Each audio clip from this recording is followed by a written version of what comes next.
Hello boys and girls, welcome back. Today's date is the 9th of October and it's now, let me just see, 4:45 in the evening, and I'm going to give you an update, first of all, as a follow-up on the third day of this war against the Hamas terrorists in Gaza. I'll give you an update on more details following up on what I told you about what happened on the first day of the war. Today's episode is entitled The Massacre at Kibbutz Re'im, and it really was a massacre. Now, before I get into those details about the kibbutz and what happened there, let me just quickly tell you, I'm looking at the television screen, the newscast 24/7. So far in this war, 700 Israelis have been murdered by Hamas terrorists.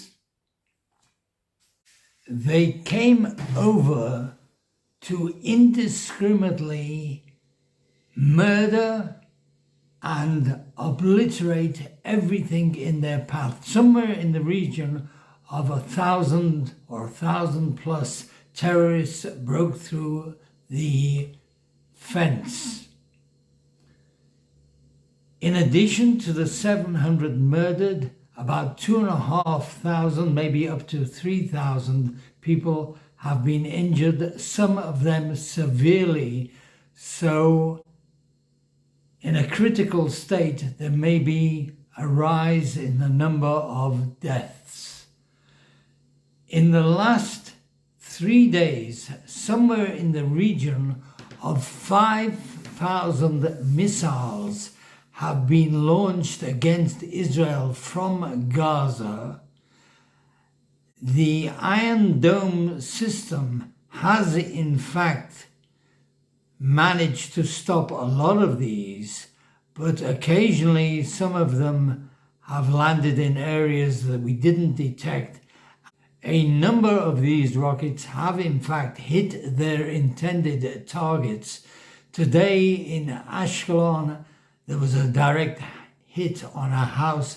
There was also today or yesterday direct hits on houses in Sderot. And the civilian population in all of this area, in the kibbutzim, in the moshavim, in the towns, have been ordered to stay behind locked doors in their security rooms, which have iron doors, and not to go out. Those are the people who are still here now on the third day. A lot of people in the kibbutzim immediately on the Gaza border have been evacuated, and a large number of our troops have gone there ready to respond to the Hamas. Now let me tell you what happened at Kibbutz Re'im. Outside of Kibbutz Re'im, there is a big entertainment ground, an open-air stadium, hundreds of square meters, surrounded by eucalyptus trees, and the party or the festival, the music festival, was advertised in advance. So thousands of young people, teenagers, people in their 20s and 30s, and even people bringing their families and their young children could camp out there. It was advertised and there was a very, very good response. So what happened with the Hamas? Why did they decide on Saturday to infiltrate? It is very painfully obvious that they saw this advert on the media, Facebook, Instagram, or whatever else, and decided this was a prime target for them. They came deliberately to slaughter people at the music festival. Our television newscast reported yesterday and today that when the terrorists had finished their slaughter, 270 bodies were found scattered over this festival ground of the people that they had killed. I also told you on my first video that many of the thousands of participants in the music festival had run away and hid in the undergrowth, on the sand dunes and in the bushes and in the scrub.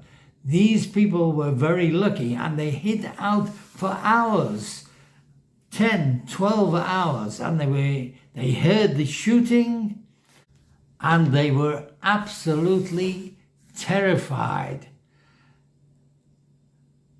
But that doesn't sort of take us away from the fact that 270 innocent participants at the music festival were slaughtered in cold blood.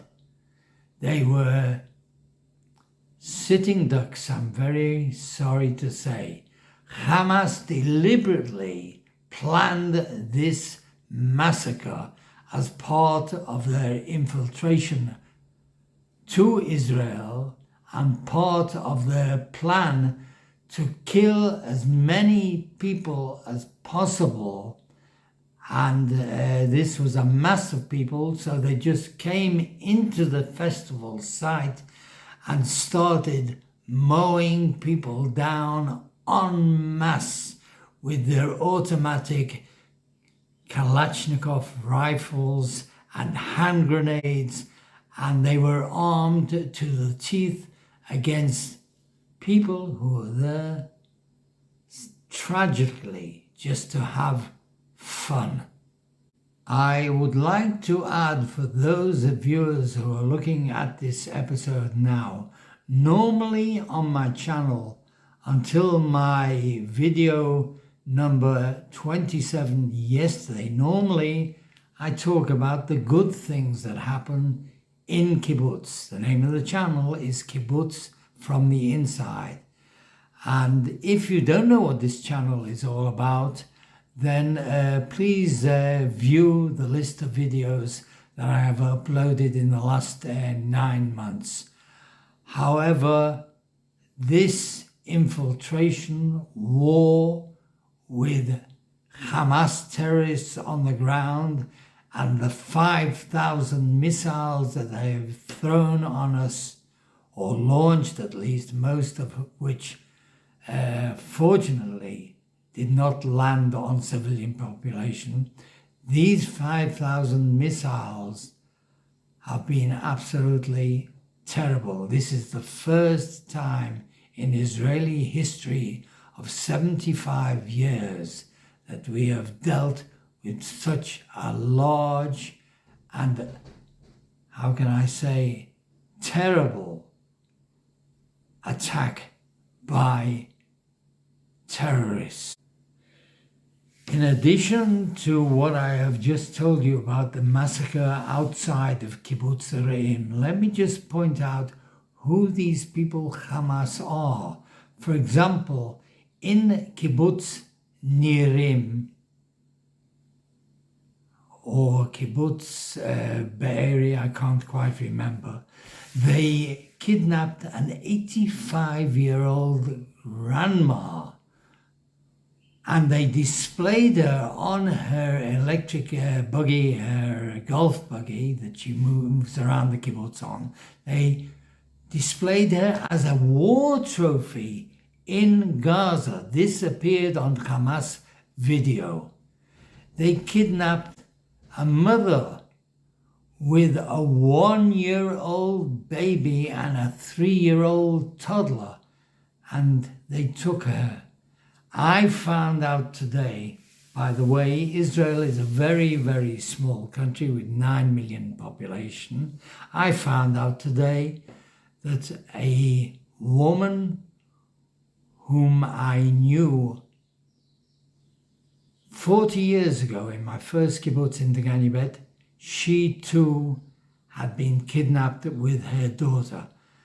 At the moment, from what I've seen on the news broadcasts, about 130 hostages are held in Gaza. Now, our first priority is obviously to get those people back. Now, let me just point out, this is not going to be a prisoner exchange. We have prisoners of Hamas here, if in fact that is what the deal will be. Those people are not prisoners of war, POWs. They are hostages, and we are likely to pay a very high price for their return. There are many, many cases like this, all of this week, starting from yesterday. Hundreds of funerals will be held throughout Israel. We are all in shock and stunned by this, both by the failure to know about this in advance. From what I have heard, the way Hamas planned this and surprised us was by they actually duped us into thinking that they were inactive, because for the previous few months they kept a low profile and kept very quiet and didn't send any didn't send any rockets over, and didn't make any belligerent statements, and even suppressed Islamic Jihad from firing rockets at us. So they fooled us all of the way. And conception of Israel as a strong force was brought down in the same way that the holes, 25 locations, were broken through on the fence. They, with very simple weapons like Kalashnikovs, hand grenades, rocket-propelled grenades, RPG, and the use of ultralight planes. They worked it all out in advance. One ultralight plane, simple dune buggy with a parachute, flew over our electronic surveillance tower on our side of the fence and just dropped a bomb on the electronic surveillance. So we were caught out. We didn't know about this. They started with a rocket barrage, and while that was happening, they came through, broke through the fence, and drove in their hundreds on dune buggies, on flat-back trucks with heavy machine guns, on motorbikes, and whatever they could use to get to the kibbutzim on the front line as fast as possible. Kibbutzim at a distance from the fence of 1 kilometer, 2 kilometers, 3 kilometers. Within a matter of minutes, they managed to infiltrate the kibbutzim and go from door to door, killing people. It's unbelievable what they did. So what I'm saying, just to close this quick update, is it's the third day and they are still shelling. I keep glancing at the television for the news headlines, and it's still going on. Today, for the first time, it seems as though there may be the start of an escalation on the northern Lebanese border. Hezbollah sent in 4 terrorists near Kibbutz Adamit 2 were killed immediately. 1 has run away, and the 4th one, I don't know, he ran back into Lebanon. They earlier on started shelling the northern border by Metula and Mount Dov, which is their side of Mount Hermon. Hopefully this will not escalate. If it escalates, then there is basically an all-out war situation. I hope that doesn't happen, and I hope that Nasrallah, in charge of the Hezbollah, will refrain from any further fighting and shelling and infiltration. Okay, that's it for now. I just very quickly wanted to update you. If you don't know about this channel, please subscribe, and YouTube will let you know of videos as they come out.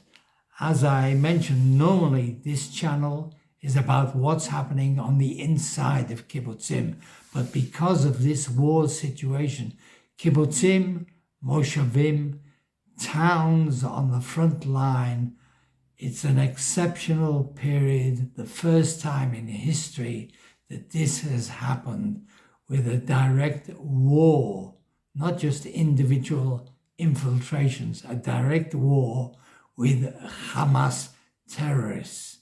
So that's it for now. Subscribe, and hopefully I will talk to you again soon. Thank you. Shalom. Goodbye. Look after yourself and keep safe.